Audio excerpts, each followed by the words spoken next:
everyone. My name is KAVYA BUDHIRAJA. By profession, I am an advocate, having a profound and deep interest into the field of journalism and anchoring. So, what exactly are we going to discuss today? Well, we are going to discuss sensation over sense, breaking news. Familiar terms, right? Well, they really are. We are going to discuss the Fourth Estate 2.0. Now, we all know, what does Fourth Estate really mean? Fourth Estate is nothing but the media of a country. But what is 2.0? What does this signify? Does this mean that the second version of media that I would be discussing shortly is any better than the first version? What's the significance behind this? So you see, recently, I was having a great conversation with the deputy legal editor of one of the most renowned newspapers of all times.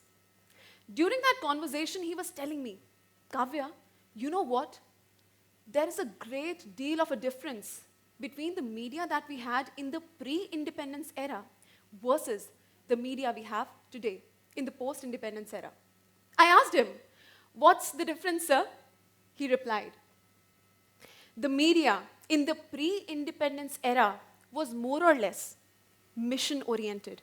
It had a mission to accomplish, mission to attain independence of the nation, mission to attain the sovereignty of this Bharat Bhumi. The media that we have today, as he told, is more of a commercial-oriented media. Now, I'm not saying that all media houses are like that, but how many of us can actually agree here right now that most of the media houses today run solely for commercial purposes? Could I have a show of hands? Okay, quite a considerable amount. So that is a great kickstart to having a great conversation with all of you right now. You see, the original conception of why media was brought in the first place was for two basic purposes. First was to dig inside the story and find out the truth and become truth seekers. And second, becoming good critique of the government and its policies. And naturally, soon enough, this media moved on to becoming and attaining the pedestal of becoming as good as the fourth pillar of democracy. Do you all agree? Media is inherently the fourth pillar of democracy. It was endowed with this primary responsibility and this fundamental duty to keep check and balance upon various organs of the government, namely legislature, judiciary, and the executive. And also to report, of course, in an unbiased way, if any ill happenings are taking place in the society. Over the last few decades, the world globally has witnessed a drastic change in the media trends. Especially in the era of globalization and liberalization, wherein anything and everything can just go viral with just a click of a button. Is it not? Such is the power of media. And it can in no way be denied that with power comes in responsibility. So I would like to share within a few moments those issues which are being posed before the government, especially before the media, right now in the current era. So what are those challenges which the media today is being posed before? The first challenge, not analyzing the story enough. So you see, earlier what used to happen is that a journalist used to focus all his energy, time, and resources in finding out the intricacies involved in one story. But today, due to the advent of numerous online journalistic contents, numerous newspaper portals, online newspapers, news channels, YouTube channels for that matter, we see that the competition has become even tougher. Today, a journalist cannot afford to overlook that story which his competitor newspaper is actually covering, thereby limiting the scope of that journalist to analyze one story and ultimately finding out the truth. So that is the first challenge. The second challenge, very important one, misinterpretation of law. It cannot be denied that legality and journalism have a strong interlinking. Let's take an example. Supposing I am a news anchor. If I have a legal concept to have a debate on, and if I, in the first place, do not know how to read the Bare Act, how to comprehend it, how to interpret it, do you think that the debate would actually go into the right direction? Yes, it will not. So I believe that one prospective solution could be to have legal training sessions for these journalists. I'm not saying that all the journalists are like that. I am saying that there are a few journalists, a handful of them, who are actually doing a commendable job in this.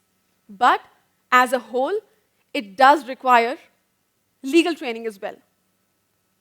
Third issue, fad word, media trials.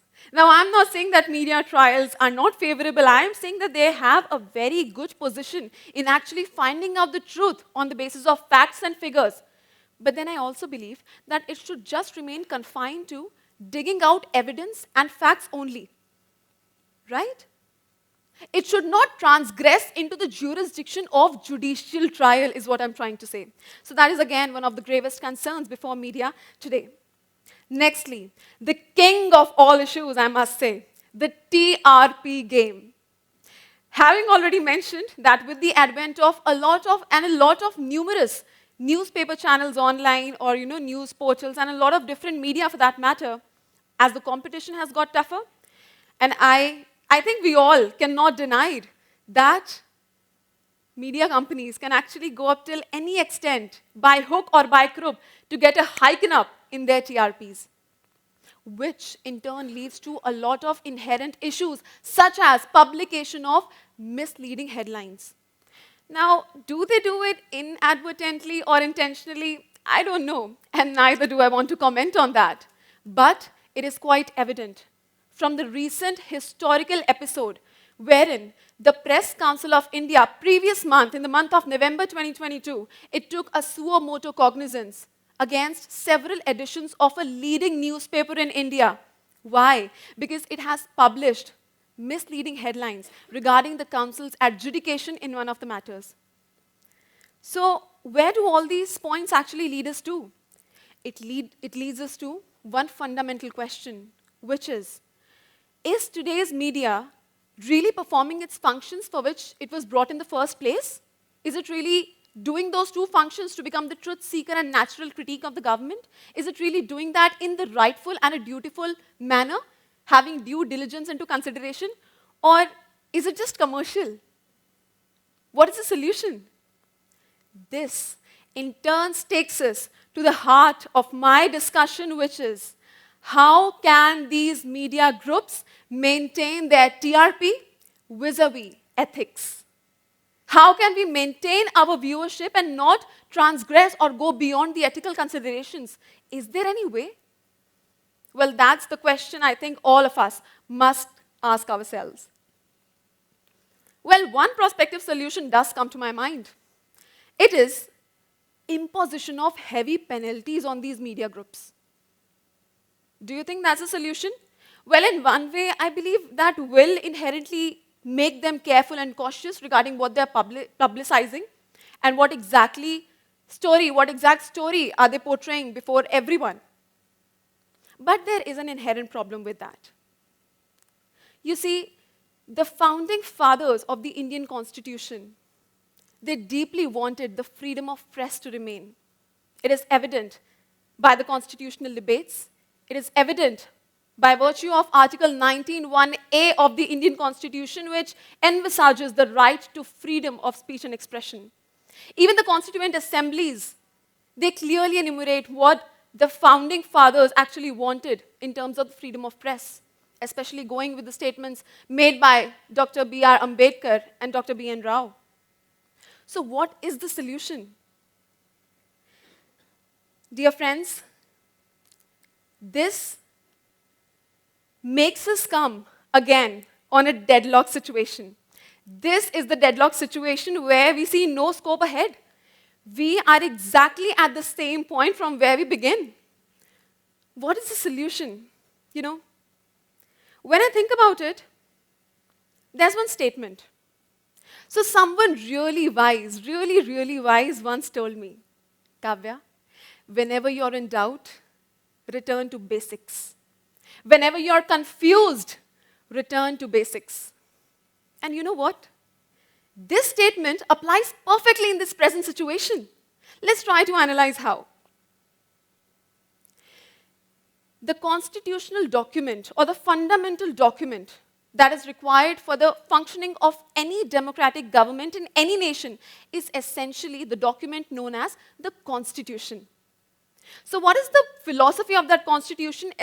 Essentially emanates from the document known as the preamble.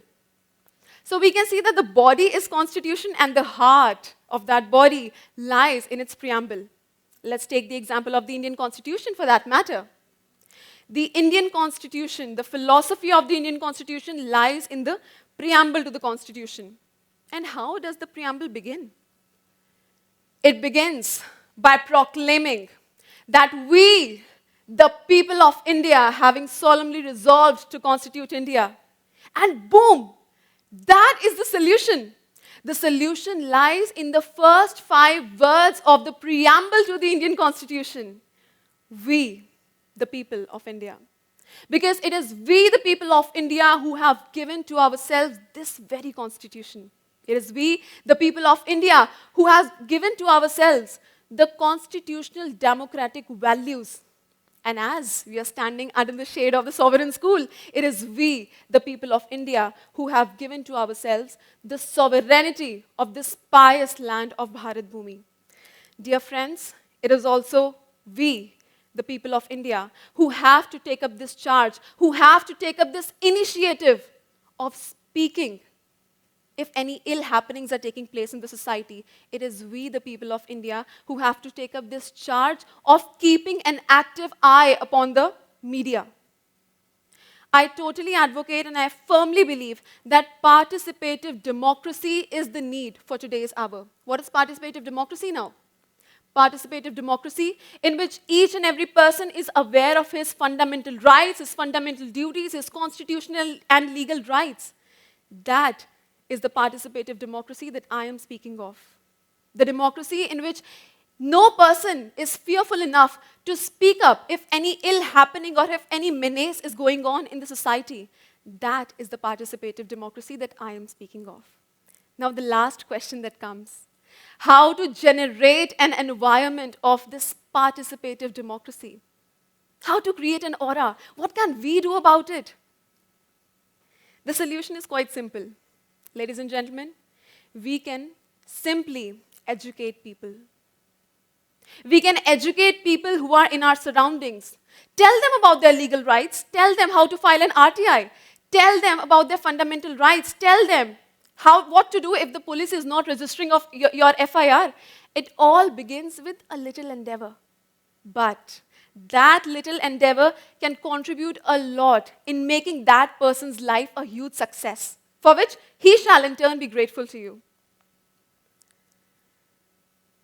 As it is said, it all begins with an I. First, I as in me, and second, I as an initiative. So I need to take up this charge. I need to initiate educating people in my surrounding. That is the thing. So in conclusion, I strongly advocate that a uniform code of ethics or a uniform code of conduct must be introduced worldwide so as to keep a check and balance on the functioning of these media groups so that they are kept within their bounds and boundaries, so as to not to transgress ethics in this highly, highly noble profession, which definitely is capable of shaping a country's future. Thank you all very much. It was lovely being here. Thank you.